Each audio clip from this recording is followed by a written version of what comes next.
Olá, sejam todos bem-vindos a mais um Café com Compas. É, Hoje nós vamos receber a nossa colega Paula Cronenberger, que é mestra em Política Social, especialista socioeducativa, atualmente cedida para o governo do estado do Piauí. Ela apresenta sua dissertação de mestrado, orientada pela professora Kênia Figueiredo. Essa pesquisa reflete sobre os processos comunicativos na medida socioeducativa de internação no Distrito Federal. A partir de entrevistas com egressos, a pesquisadora avalia os processos de comunicação vivenciados por esses, bem como seus impactos sobre a proteção de crianças e adolescentes.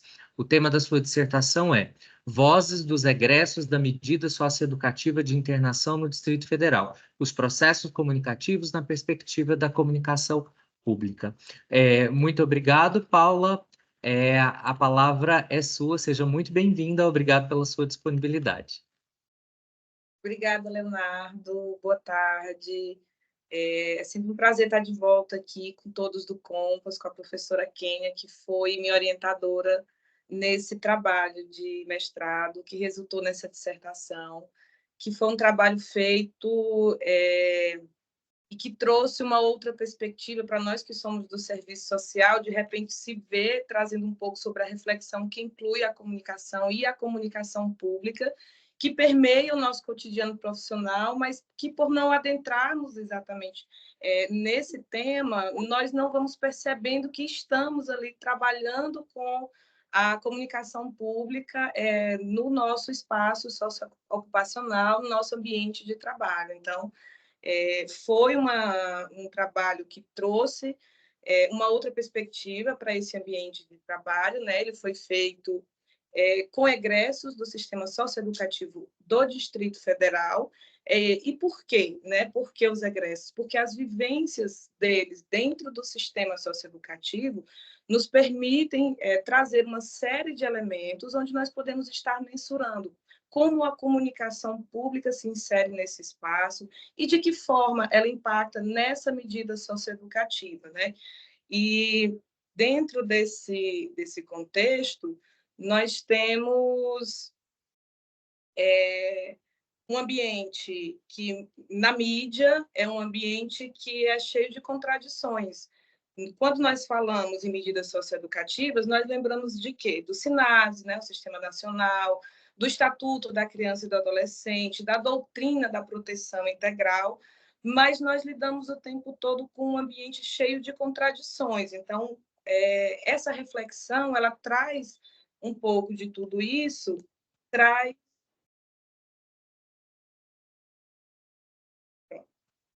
e traz a possibilidade de confrontar, né, aspectos legais e aspectos reais da trajetória da socioeducação e do papel, né, que a comunicação pública tem dentro do sistema socioeducativo. Então, a pesquisa ela foi estruturada no primeiro momento sobre o percurso metodológico para a construção disso tudo, que foi o método materialista dialético, a entrevista semi-estruturada, e onde eu pude colocar como é que foi toda essa trajetória de pesquisa, já que ela foi feita num período de pandemia, o que dificultou muito essa realização, esse contato e o acesso aos entrevistados aqui para a pesquisa. Mas conseguimos, e a partir dessas entrevistas, né, montamos aqui o restante da estrutura do trabalho.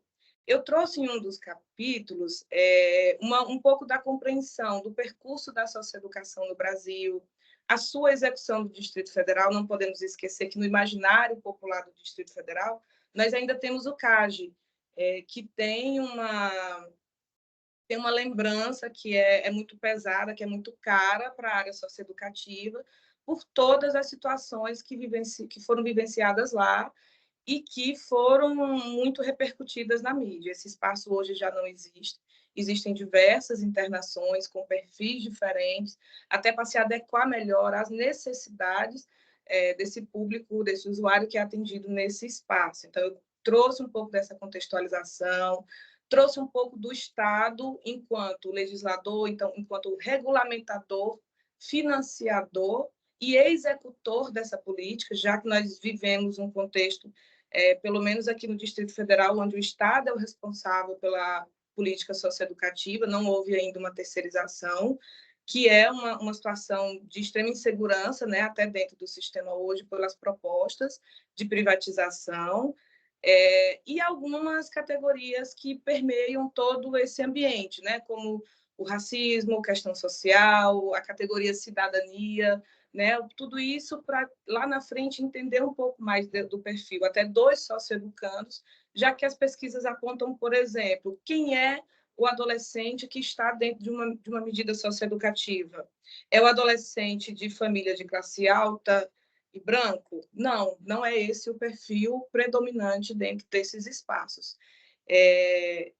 Em seguida, viemos, né, com uma discussão teórica sobre a comunicação pública, porque ela é a referência para a análise dos processos comunicativos dentro da medida socioeducativa de internação aqui nessa pesquisa, né? No sentido de que esse é o nosso referencial, porque a comunicação pública ela deve permitir que o cidadão ele interaja, ele dê sua opinião e ele apresente para a área responsável a sua demanda para que ela seja acolhida, né? E essa via de mão dupla, fundamentada no interesse público, é o que deveria pautar esse espaço.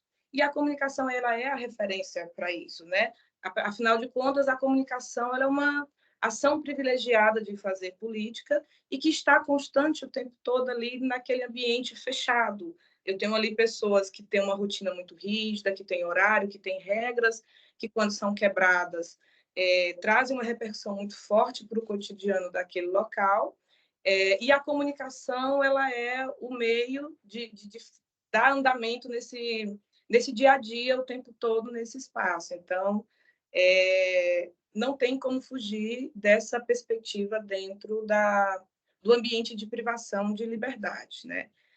E nós colocamos aqui a compreensão da comunicação pública como um direito humano, como um direito conquistado no interior da dialética dos conflitos sociais e históricos, nas discussões e na prática social cotidiana em favor da justiça social. É esse o nosso referencial e que fomos aprendendo ao longo da pesquisa até que ponto isso se materializa, até que ponto isso enfrenta desafios para que se amplie, que se consolide dentro desses espaços. Então, por fim, são apresentados os dados das pesquisas, onde são trazidas as falas dos adolescentes, e eu fiz questão de colocar os parênteses de diversas falas que são muito fortes dentro dessa pesquisa, porque elas trazem, elas foram trazidas com a sensação de um peso muito grande daquela vivência para aquelas pessoas que estiveram dentro daquele espaço. E aí, esses dados analisados a partir das considerações teóricas que vieram nos capítulos anteriores e apresentados esses resultados.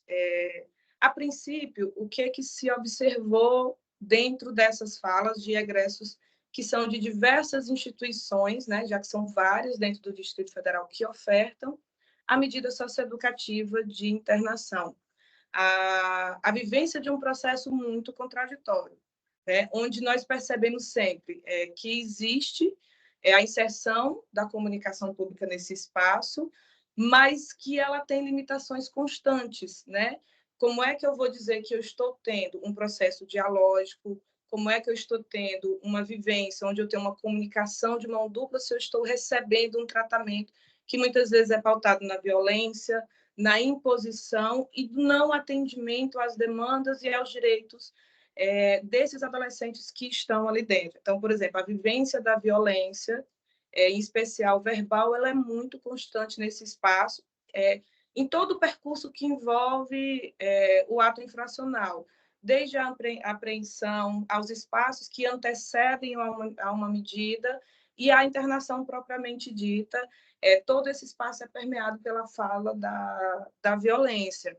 E aí é onde nós percebemos que, apesar da inserção da comunicação pública nesses espaços, a conjuntura política que ele está inserido, repercute muito como um efeito capitalista em cima dessa sociedade que está sobre esse capital neoliberal, e repercute sobre a classe trabalhadora que executa essa política, numa visão de que a ação daqueles adolescentes é uma questão individual e não uma questão coletiva, uma questão de conjuntura, que tem todo um pano de fundo, mas que naquele espaço onde eles estão inseridos é muito individualizada.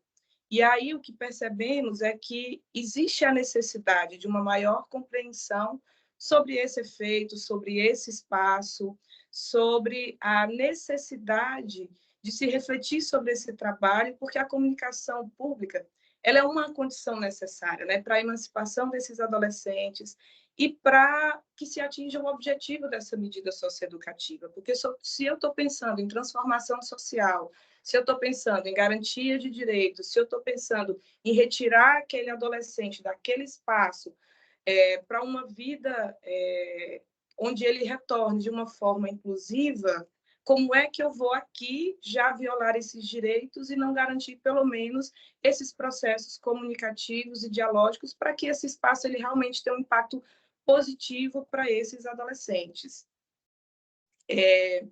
Eu queria destacar também a questão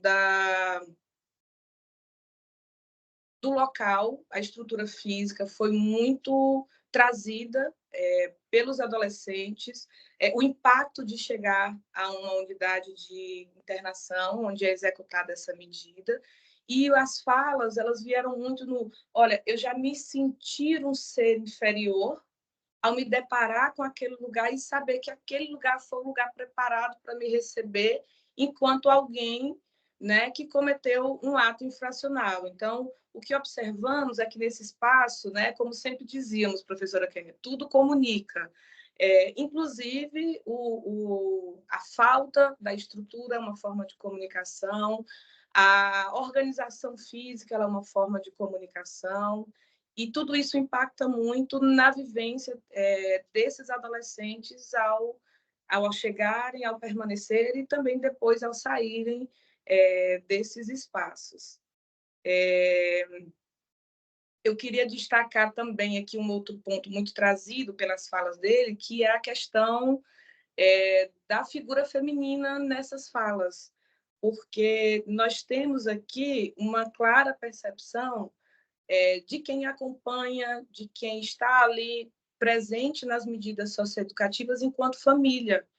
Nós temos aqui a presença das figuras femininas e a ausência das figuras masculinas nesse acompanhamento da medida socioeducativa, o que, na percepção dos adolescentes, é algo que também é muito caro essa vivência, porque é uma sensação de abandono, e nós sabemos que isso vem também de uma situação, de um contexto muito maior, de uma conjuntura muito maior, né, que está delegado à mulher, a figura do cuidado, a figura da proteção, a figura do acolhimento, enquanto as figuras masculinas se tornam bastante ausentes dentro desses contextos, e para os adolescentes é sentido como uma carência que precisava enquanto suporte dentro desse momento de vivência.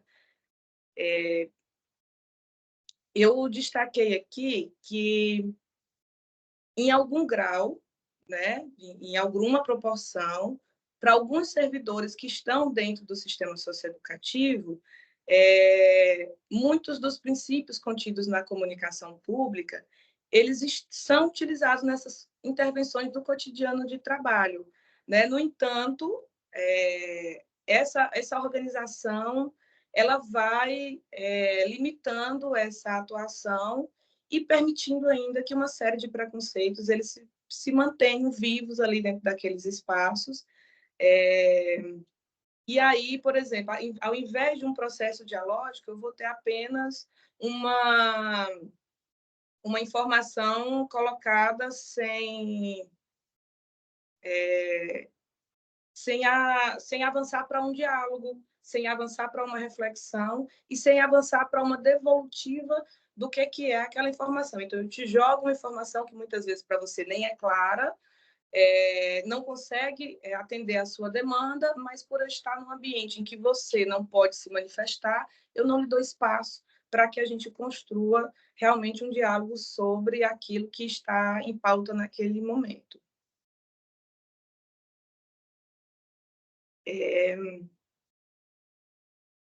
Finalizando, porque já vi que eu estou com 20 minutos, né?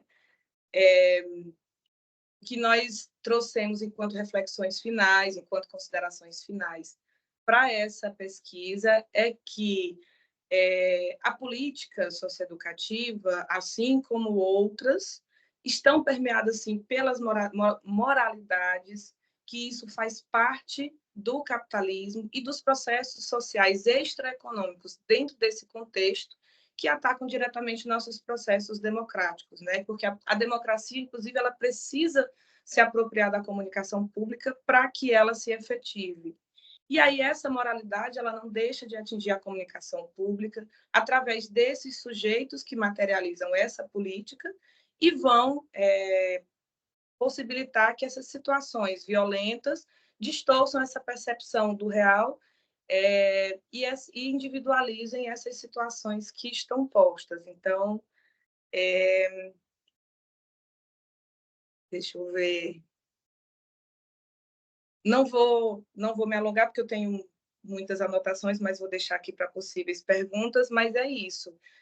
Existe dentro de limitações, mas se faz imprescindível, necessária dentro dessa ação política, dentro dessa organização e da busca da doutrina da proteção integral para que deixem de ser sujeitos de discurso de direitos humanos para sujeitos que estão realmente sobre a doutrina da proteção integral.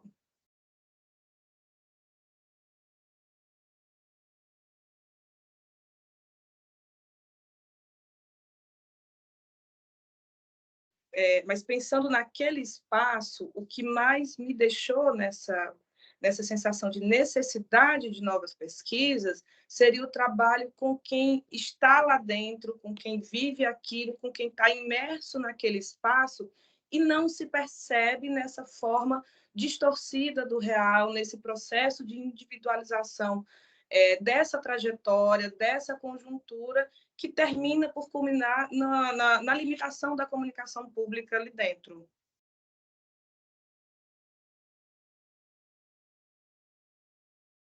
E sobre a questão das linguagens, Paulo, eu não me aprofundei, mas a forma de comunicação lá dentro é um mundo à parte. Quase tudo tem um nome específico. Eu mesmo, quando comecei a trabalhar lá, tinha que ficar o tempo todo perguntando, mas o que é Chernobyl? O que é Xepa? O que deixa eu ver aqui, alguns dos mais comuns, são muitos. E até por uma questão de acesso aos adolescentes, nós acabamos trazendo um pouco desse contexto, e isso é uma questão muito controversa, inclusive, entre os profissionais. Eu tenho que manter uma linguagem culta, eu tenho que manter uma linguagem padrão, ou eu tenho que utilizar os mesmos termos que os adolescentes utilizam aqui para criar uma relação mais próxima, para criar um diálogo mais fluido. E eles se dividem muito nessa avaliação. Eu sou profissional, então eu não vou fazer uso desses termos, e outros não. Eu estou lidando com um público que tem essa linguagem como algo natural no seu cotidiano, então não me custa utilizar essa linguagem, mas acho que dá para fazer um dicionário inteiro sobre todos esses termos que eles utilizam. E o que é interessante é que, mesmo com a rotatividade, os termos não se perdem. Então, um chega, já passa para o outro, aquele primeiro sai, o outro já mantém o hábito de estar trazendo aquela palavra, aquele termo, e isso vai se perpetuando de uma forma que nunca foi, pelo menos isso, naturalizado por quem trabalha lá, porque a gente se assusta de como é que isso não se perde dentro de uma rotatividade. Mas ela é muito específica. E eu, pelo menos, penso que a comunicação dentro desses espaços deve respeitar essas formas de comunicação e que não tem problema nenhum trazer esses termos, né, para o nosso cotidiano dentro desses espaços, até como uma forma de ter um diálogo leve, um diálogo aberto, porque eles mudam a forma de se comunicar com você, se você consegue interagir dentro da forma com que eles costumam utilizar e manusear essa linguagem lá no cotidiano.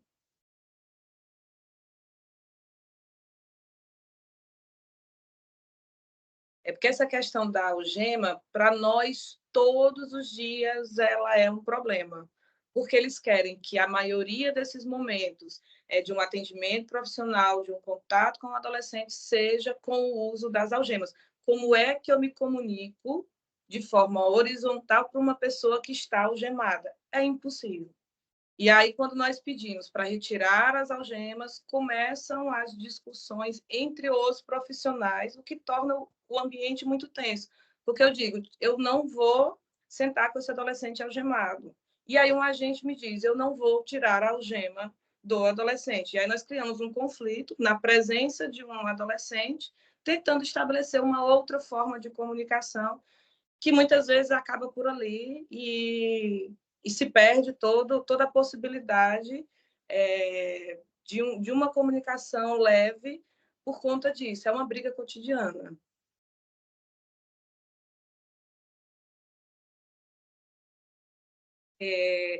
A primeira coisa que eu observo, que já é uma forma de silenciar cada um como sujeito, é a padronização deles dentro desse ambiente. Então, quando chega, vamos cortar o cabelo, deixar raspado, é uma forma de tirar essa individualidade. A roupa, não existe nada em legislação definindo que eles têm que utilizar uma roupa padrão.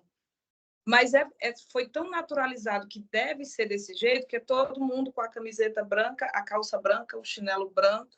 Eu não uso outros tons, eu não uso nenhum outro tipo de adereço, de imagem. E ali a gente vê pessoas que se misturam como se não tivesse uma identidade. Né? Até que já houveram algumas tentativas de não se chamar pelo nome, mas isso nunca vingou, mas pelo menos a forma física com que eles estão lá conseguiram, né? Porque eu particularmente não vejo sentido do adolescente que está lá só poder usar a mesma roupa que alguém que está no sistema prisional, que um adulto está usando. Por quê? Né? E aí vem uma série de discussões sobre isso, mas conseguiu se colocar essa cultura e manter isso de uma forma muito forte hoje, utilizando o que eu considero como desculpas, né? Precisamos, no momento de conflito, identificar quem é adolescente, quem é servidor, através de tons de roupa diferentes.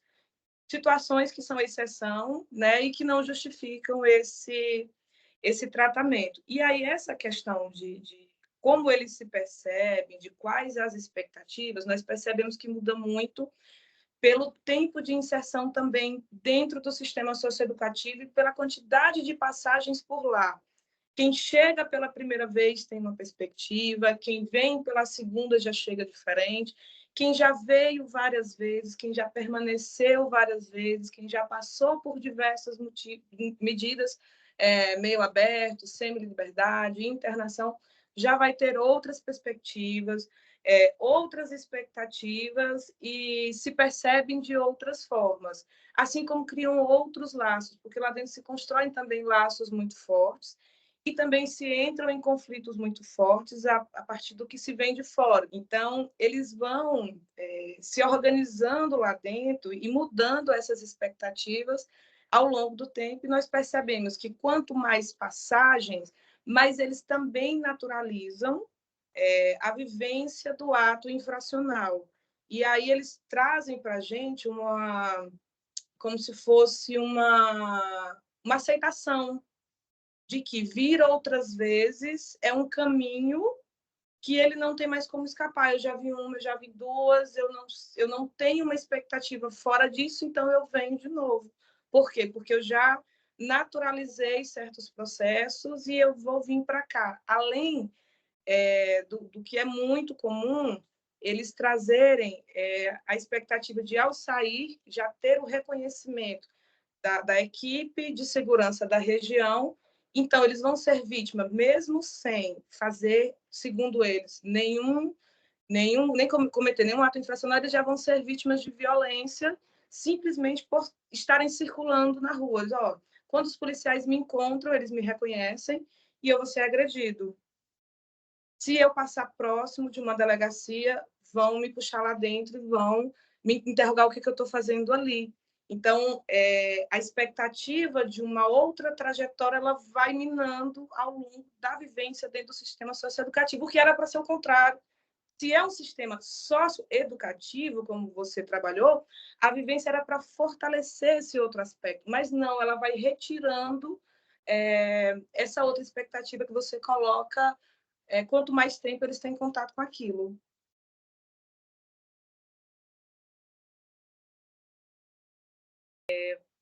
Essa questão do discurso de ódio, ela é bem complexa nesse cotidiano, porque é o que dá o pontapé para o que a gente vive lá dentro de situações que beiram a tortura em certos momentos.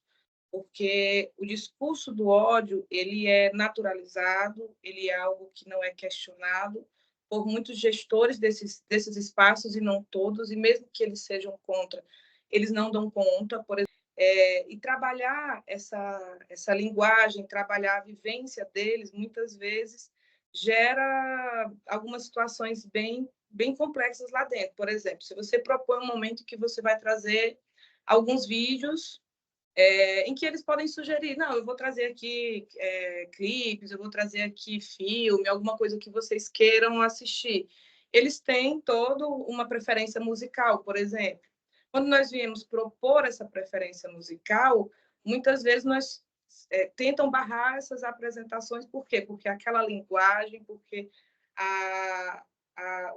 o ambiente colocado ali naquele vídeo não é o tido como o modelo ideal de ambiente que eu queira estar mostrando para aquele adolescente. E aí, eu não quero um vídeo com a favela, eu não quero um vídeo com o rap, sendo que aquela é a forma de comunicação, aquele é o ambiente que traz para ele a sensação de pertencimento social. E aí, como é que eu vou estar discutindo uma prática social se eu não posso respeitar, né, através sustentado nesse discurso do ódio, o ambiente de onde ele vem? Ele está vindo de um espaço semelhante. Então, eu tenho que olhar ele a partir da perspectiva social onde ele está inserido.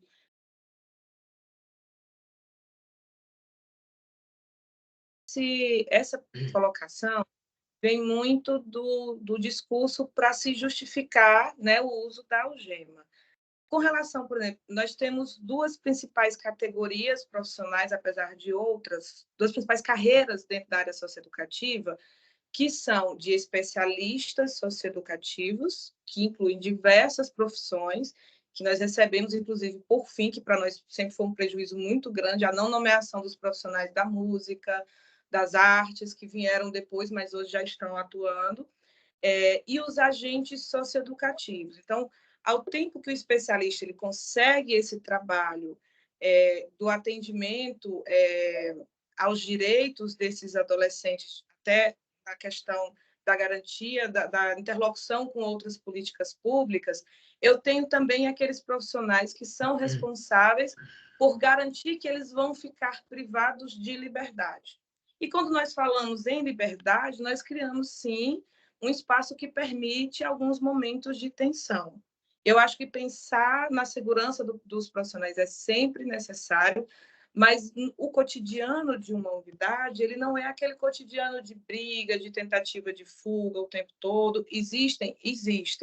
Mas quando uma equipe ela está preparada e ela mantém uma relação com esses adolescentes, onde ela mantém um diálogo, onde ela mantém uma organização, isso minimiza muito, porque o que se observa, por exemplo, foi uma fala de um dos gestores de uma unidade que ele disse o seguinte: quando houve o último concurso, acho que cerca de 80% dos aprovados foram mulheres.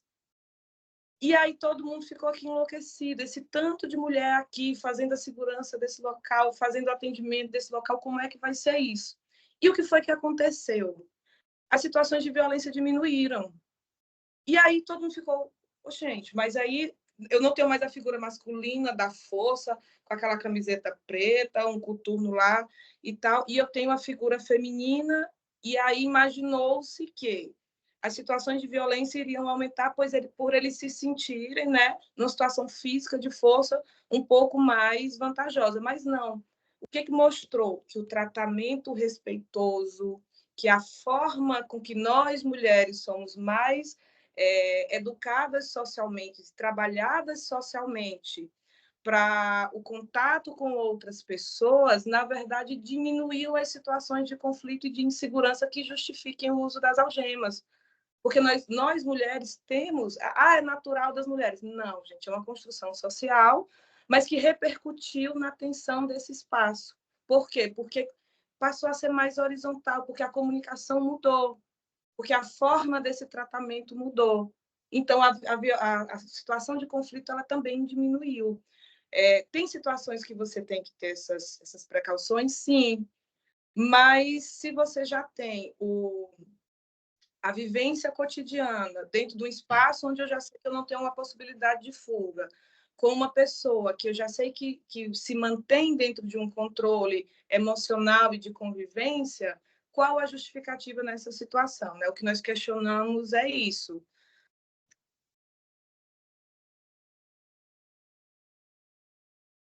Muito obrigado, Paula. Obrigado a todos que participaram. Estou aqui agradecendo também já em nome da professora Kênia, que me delegou aí poder conduzir essa mesa hoje. E a gente se vê, então, no dia 24 de maio, às 2h30, também online, quando a gente vai ter a apresentação do Ubirajara, que é mestre em comunicação, sobre política de comunicação para o SUS. Um estudo sobre a relação entre as propostas das conferências nacionais de saúde e os princípios da comunicação pública. Muito obrigado a todos e até lá.